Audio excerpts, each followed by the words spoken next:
Jean-Marie Baye, bonjour. Bonjour. Alors, vous venez à la journée MUG avec une expérience tout à fait singulière qui est le redéveloppement de l'aéroport de Berlin-Tegel. Alors, amenez-moi à Berlin. Alors, Berlin-Tegel, c'est l'aéroport principal de Berlin. L'aéroport est destiné à fermer suite à l'ouverture d'un nouvel aéroport à l'horizon 2017-2018. Et donc, suite à ça, Berlin-Tegel est destiné à être reconverti, à être redéveloppé, réaménagé en termes de pôle technologique, de pôle high-tech et d'accueillir différentes activités tertiaires, industrielles et de recherche. Et donc voilà un peu le projet. Tegel Project GmbH est l'aménageur de ce projet, donc en charge du développement de ce nouveau projet et de la gestion des différents acteurs. On intervient sur ce projet pour accompagner l'aménageur dans sa planification énergétique et urbaine. C'est-à-dire qu'on va prendre en compte les différents documents et l'état d'avancement du projet pour l'aider à mieux comprendre les enjeux énergétiques et urbains de son futur projet. Comment ça se passe concrètement? On reprend donc les différentes études qui ont été faites sur le site, notamment le master plan, c'est-à-dire le zonage, l'emplacement des différentes activités. En fonction de l'emplacement de ces différentes activités, on va modéliser la future demande énergétique. Et à partir de cette demande énergétique, essayer de dimensionner et de modéliser le système énergétique adéquat et le plus efficace possible en fonction de ses besoins. Le projet Berlin-Tegel et justement ce concept innovant d'Urban Tech Republic prévoit notamment de créer 10 000 emplois, d'intégrer plus de 800 entreprises sur son site. Et dans ce cadre-là, prévoit du coup une infrastructure énergétique innovante pour pouvoir soutenir ces différentes activités. Et dans ce cadre-là, on l'aide à mieux comprendre les défis au niveau de son concept énergétique pour l'accompagner à la fois dans la définition de son futur système énergétique, mais également dans ses futurs projets, c'est-à-dire qu'aujourd'hui on a un master plan qui définit les différents zonages, mais très bientôt on aura la définition des formes urbaines, la définition architecturale des bâtiments, et on l'aide justement à approcher et à appréhender cette étape avec les différents leviers et la compréhension des différents défis sur le concept énergétique. Donc, cette modélisation a été mise en place l'année dernière, donc début 2015.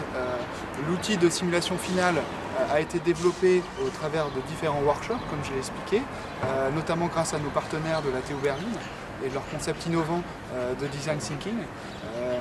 Et donc on a développé et livré un outil de simulation à l'issue d'à peu près 8 mois de développement, qui a été très bien accueilli. Pourquoi très bien accueilli? Car correspondant vraiment aux besoins et à l'attente de l'aménageur. Grâce notamment à ces étapes itératives de workshop où on a pu sonder et capter justement ces attentes en termes du produit final. Ensuite, au niveau du projet global de Berlin-Tegel, l'aménageur est aujourd'hui dans une position assez instable, un peu défavorable, dans le sens où le nouveau projet d'aéroport a été retardé et fait face à plusieurs incertitudes sur la période d'ouverture, quand est-ce qu'il va ouvrir.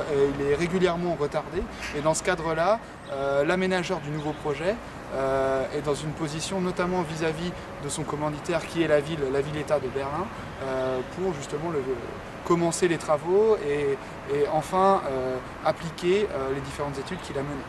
Je remarque plusieurs similarités entre ces deux projets, entre le projet MUG et le projet Berlin-Tegel, dans le sens où dans les deux cas, on est justement main dans la main avec l'aménageur pour essayer de l'aider, de l'accompagner à mieux planifier et à mieux en prendre en compte les différents enjeux autour de son projet. Les enjeux notamment énergétiques, urbains, mais dans le cadre de MUG, ça va encore plus loin au niveau de la qualité de vie, au niveau des îlots de chaleur, au niveau de la précarité énergétique, différents aspects qui sont chers à Gerland, chers à la mission Gerland et à l'aménageur du quartier, et sur lequel justement Eifer, EDF et Forcity, le consortium, apportent des solutions qui me paraissent très intéressantes, et très intéressantes pas seulement dans le produit fini, mais aussi dans le processus d'accompagnement et les différentes étapes justement pour sonder et capter l'intérêt, mais aussi pour éduquer d'une certaine manière l'aménageur. On aura compris vos beaux messages sur la culturation en bonne voie. Merci à vous, Monsieur Baye, merci beaucoup, à très bientôt. Merci à vous. Maxime Frémont, bonjour. Bonjour. Alors, vous nous avez particulièrement bien renseigné sur le modèle Mobissim, développé à Besançon, mais appliqué au Luxembourg. Mobissim est un modèle qui est daté d'une dizaine à quinzaine d'années et qui est issu de longs travaux de recherche en géographie, qui a d'abord été développé dans le cadre privé, puis confié au laboratoire Théma pour ses développements futurs. Théma, c'est donc à Besançon. C'est à Besançon.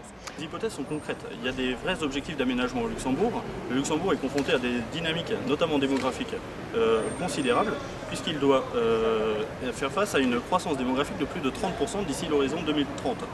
Il faut localiser cette population, il faut la localiser dans l'espace, mais avec la contrainte de réduire la consommation foncière.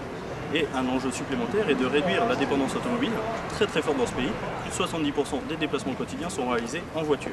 Vous avez, avec beaucoup d'authenticité, expliqué aussi que la modélisation, ça peut avoir quelques travers. Et vous avez notamment exprimé des hypothèses où parfois il y a du contre-intuitif. C'est quoi ?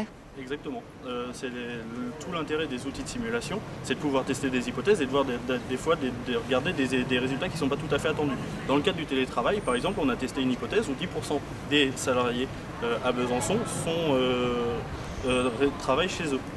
Il se trouve que, contrairement à ce qui pourrait être attendu, ce télétravail conduit à une augmentation du nombre de déplacements quotidiens.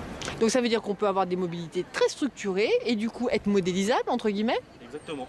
La mobilité domicile-travail est très très structurante dans le quotidien des individus. Et on se rend compte que si on supprime ce trajet domicile-travail, on supprime finalement la structure des déplacements quotidiens. Le principal conseil que je donne pour la suite, c'est quand même de garder finalement, et c'est une position un peu d'humilité aussi, les modèles à leur place. Ce sont des outils d'aide à des décisions qui sont dessinés comme tels et qui n'ont pas vocation à décider.